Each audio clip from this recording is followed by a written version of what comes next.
29 de junho, terça-feira. Hoje a gente tem aula de matemática, língua portuguesa e arte com a professora Roberta. Preparados? Peguem o material, façam um cabeçalho no caderno e aproveitem a leitura que eu farei para vocês agora. Do livro Histórias da Avozinha de Figueiredo Pimentel. Esse livro aqui, para crianças, contendo 50 das mais célebres, primorosas, divinas e lindas histórias populares, morais e piedosas.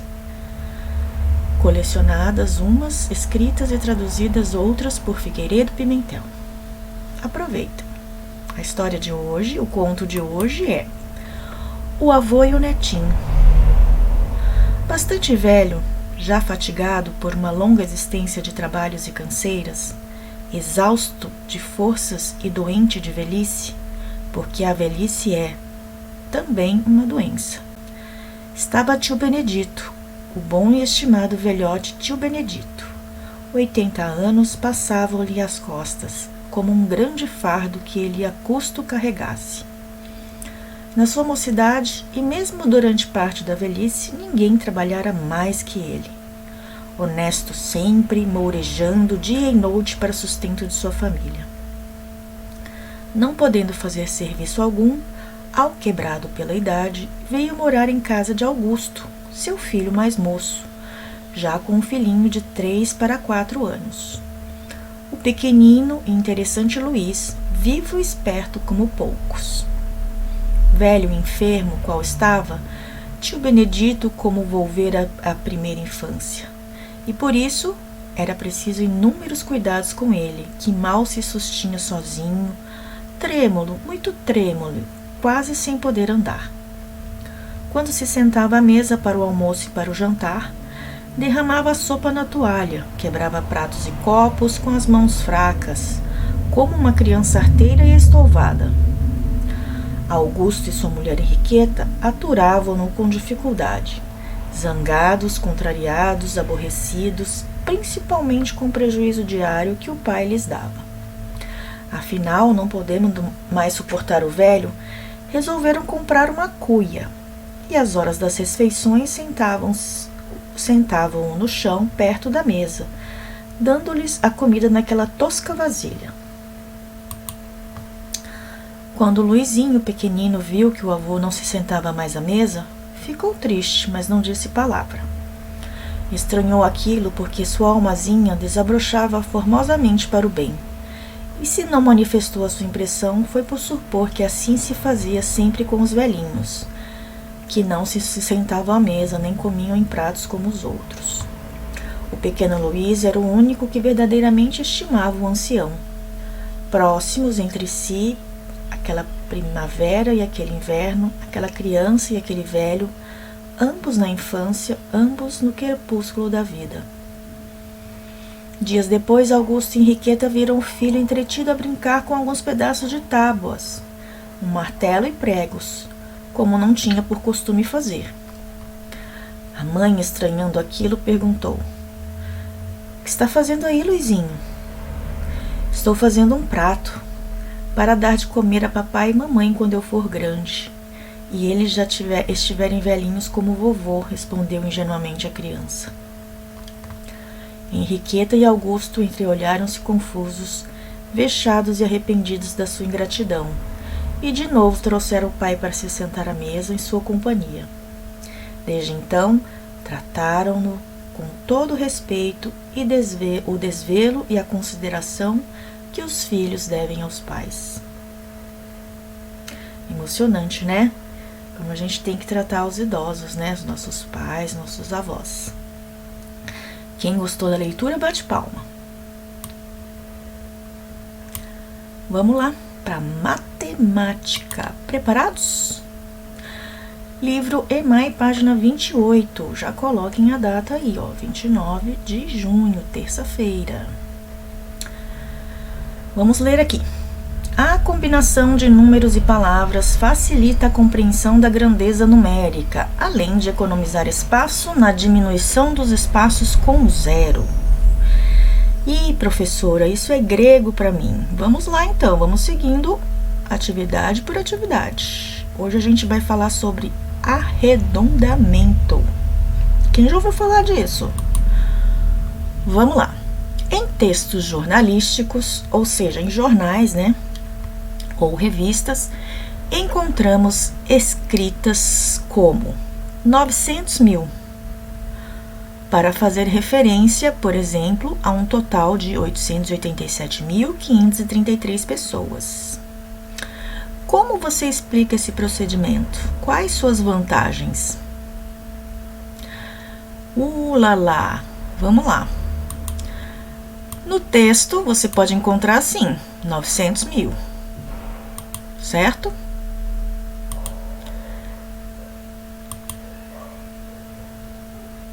Mas, na verdade, o jornal não quer falar de 900 mil. Ele arredondou esse valor aqui, ó.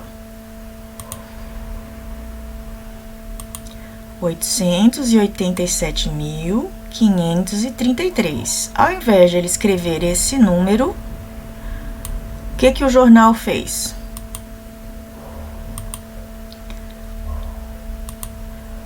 Arredondou para 900 mil. Olha o que está escrito aqui no final da questão 1. Nesse caso, foi feito um arredondamento do número 887.533 para 900 mil. E aqui, ó, o texto jornalístico misturou números e palavras, né? 900 e a palavra mil. É mais fácil escrever assim, 900 e a palavra mil, ou escrever num texto jornalístico 887.533 pessoas. Num texto jornalístico, a gente tem que economizar espaço, né? Tem que fazer uma leitura clara, uma leitura fácil para o leitor, né? Se for muito difícil, muito complicado, dificulta a leitura. Então, essa estratégia aqui de fazer o arredondamento e misturar números e palavras, né, a gente encontra principalmente nas escritas dos textos jornalísticos. Legal? Como você explica esse procedimento? Quais suas vantagens?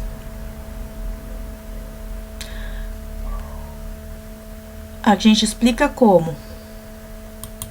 Meio que aqui tá uma resposta, né? No slide anterior. A combinação de números e palavras facilita a compreensão da grandeza numérica, além de economizar espaço na diminuição dos espaços com zero. É uma boa resposta para a questão 1 aqui, né? Copiem aqui, na questão 1. Quais as vantagens, né? Já está escrito aqui. As vantagens é que facilita a compreensão da grandeza numérica, né? E economiza espaço. Então, aqui já está a resposta completa. Registrem. Questão 2. Para fazer arredondamentos, obedecemos a algumas regras. Discuta com um colega as respostas das seguintes perguntas. O número 2.538 está mais próximo de 2.530 ou de 2.540? E aí? 2.538 está mais próximo de 2.540, né? Do que 2.530.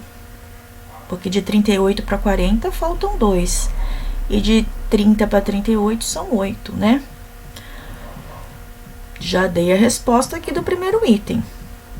Façam vocês agora os próximos. O número 46.512 está mais próximo de 46.500 ou de 46.600? É só comparar, né? O número 584.890 está mais próximo de 584.000 ou de 585.000? Também vocês conseguirão responder sozinhos essa. Tá bem simples, né? Vamos lá para a questão 3, então.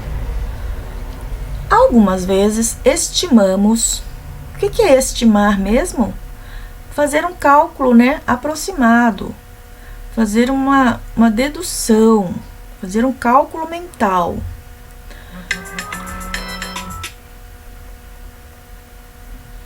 Algumas vezes estimamos o resultado aproximado de um cálculo. Para cada um dos cálculos indicados, na primeira coluna, escolha o resultado que mais se aproxima dele. Eu fiz aí um exemplo, né?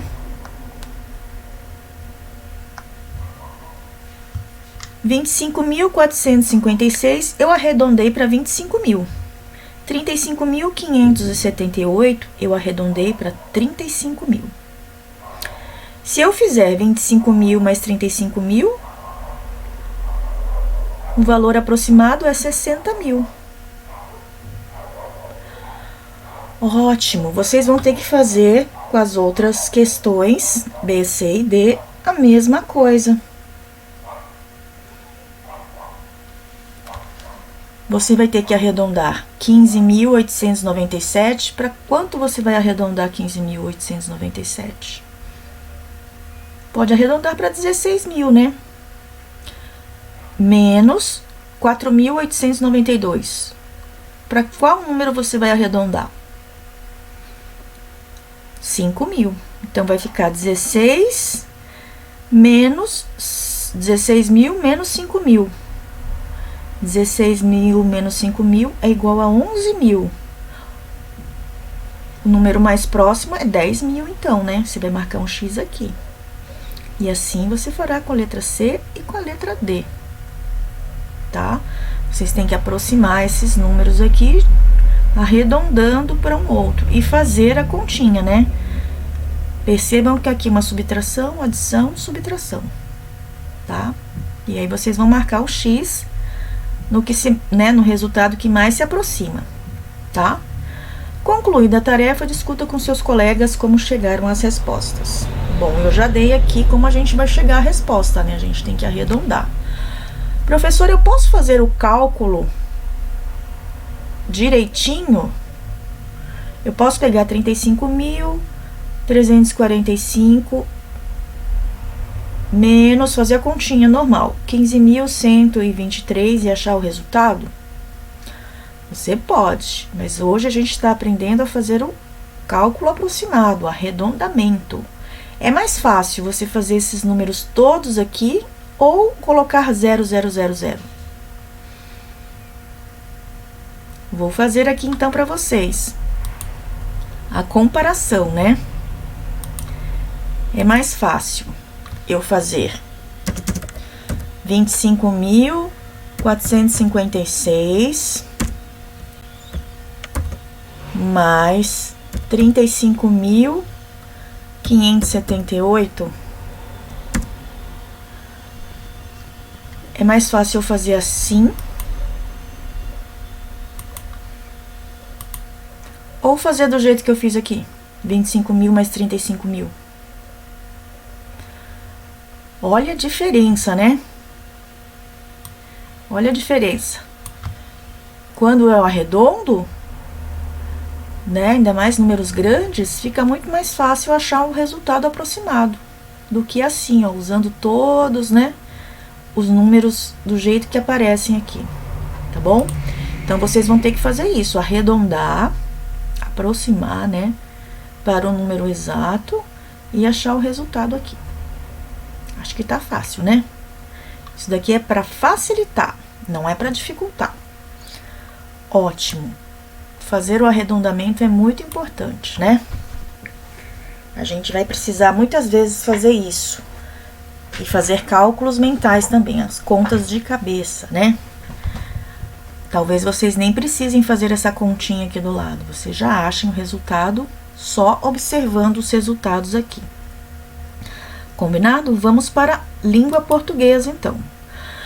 Língua portuguesa hoje é continuação da aula do dia 25, sexta-feira. A gente está fazendo o quê? A revisão, né? Vamos fazer a revisão. A gente aprendeu como que faz a revisão.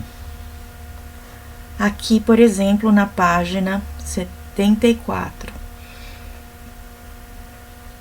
né? As anotações aqui. No começo da narrativa é preciso apresentar o narrador. Tem que evitar as repetições de palavras, tem que explicar quem são os personagens, né? A gente não pode usar as palavras como a gente fala. A gente fez essa atividade analisando o texto aqui do livro, né? Certo? A gente fez o passo a passo na sexta-feira. E vocês registraram aí no livro de vocês, certo? Analisamos o início do conto, o meio do conto e o final do conto, né? Hoje nós estamos aqui, ó, na questão 4. Chegou a hora de você fazer a revisão no seu texto. Agora vocês receberão de volta o texto. Na verdade, eu não fiquei com o texto de vocês, vocês estão com o texto aí. Façam as marcações que julgarem necessárias, usando caneta marca-texto, lápis de cor ou papel adesivo. Vocês podem usar palavras-chave para ajudar na reescrita da segunda versão. Substituir, tirar, explicar melhor, evitar repetições, entre outras, né? Se você achar no seu texto esses problemas, né? Tá faltando apresentar o narrador, tem muitas repetições, eu tenho que explicar quem é melhor, quem é esse personagem, substituir as palavras, né? No desenvolvimento, né? Se eu escrevo alguma coisa, como que o lobo sabia da casa da vovozinha? Às vezes eu escrevo uma coisa e de repente o personagem não tem como saber, né? E aqui, ó, a história toda tem que ser contada em quê?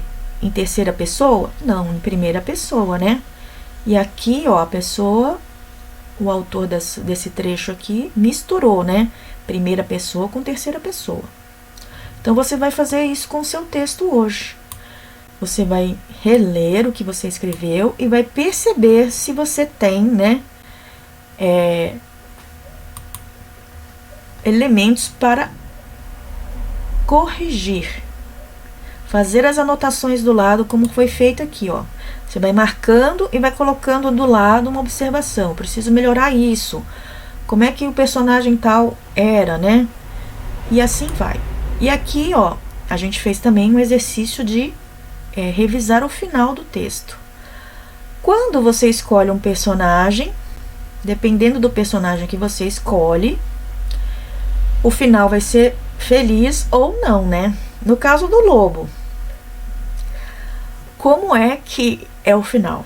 Ele morre, né? A gente pode mudar um pouco o final da história? Um pouco pode, certo? E, por exemplo, no exemplo aqui da aula, né? O lobo fala coisas que não tem como ele saber, certo?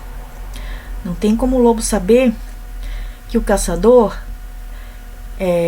abriu a barriga dele se ele estava dormindo. Como é que ele sabia das coisas se ele estava dormindo? E como é que ele conta, né, a história, sendo que ele já estava morto? Então, na hora que você vai fazer o final da sua história, você tem que explicar também, né? Você pode mudar, mas você tem que explicar o que está acontecendo, tá bom? Então, a atividade de hoje é você fazer tudo isso que a gente fez na sexta-feira com o texto do livro. Você vai fazer com o seu texto que você fez, tá bom? Vai fazer todas essas observações e vai melhorar o seu texto. Combinado? Se tiverem dúvidas, mandem para a professora, que assim que possível a professora responde. Um beijo e até a próxima!